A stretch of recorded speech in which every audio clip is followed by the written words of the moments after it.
na nga at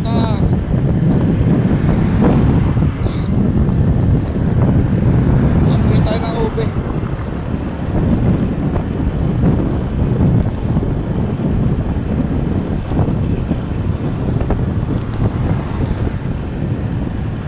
Nabili na tayo ng ube at ito na, sarap na tayo. So ngayon pagtatanong-tanong natin at inulaan.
Dumaan ng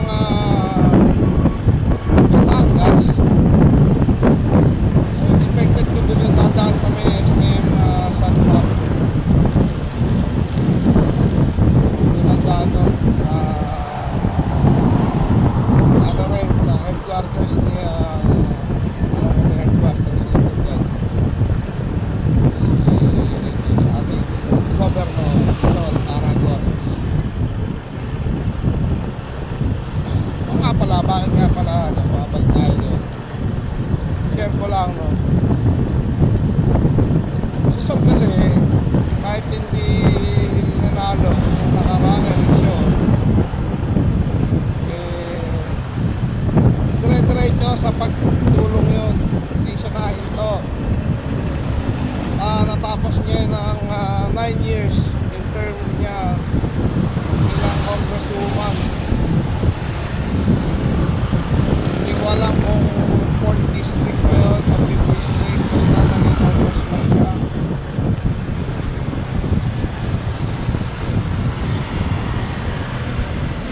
At nung una kasi narinig ko yung plataforma niya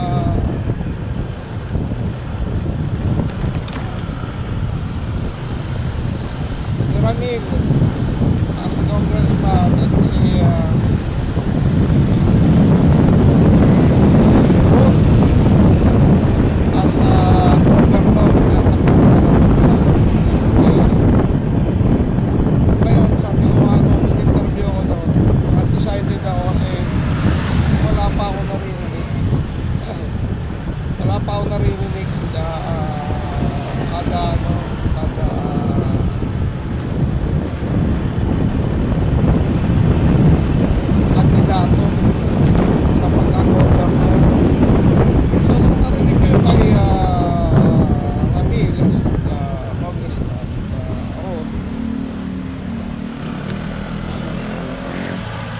puro pagtuna doon sa budget ng Mabuyaw.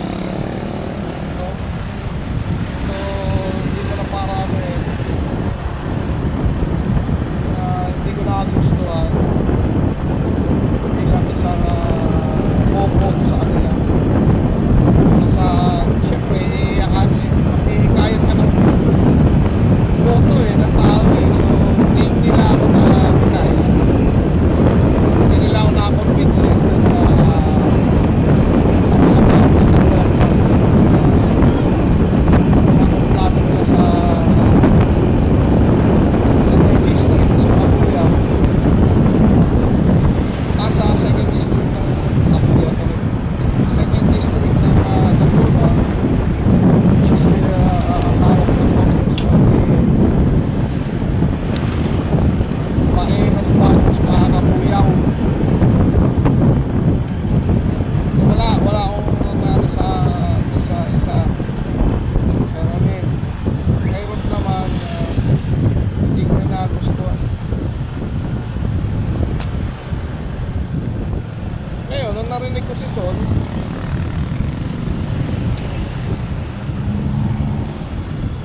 Hindi ako bias.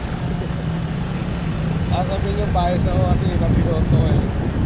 Well, syempre may mga dahilan tayo kung bakit natin binoto ang isang kandidato.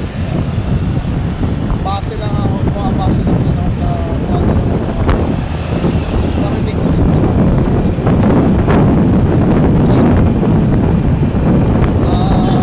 nagustuhan ko kasi priority niya is hospital. Wala kami. Yung regional hospital, wala kami. So, pagpapatuloy niya yun, kung ano simulan, scholar. Sa scholarship naman, yung bibigyan niya ng chance yung mga 75 na ano,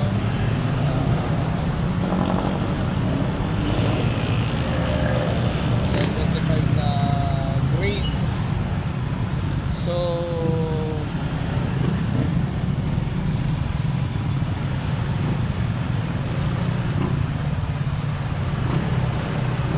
yun na nga, bibigyan niya ng chance magkaroon ng scholarship. Okay naman yun. Kaya lang, syempre dapat sa susunod na tumaas na, diba? Kaya kung wala talaga, hindi na kasalanan ng gobyerno yun kasi tinulungan ka na nga eh.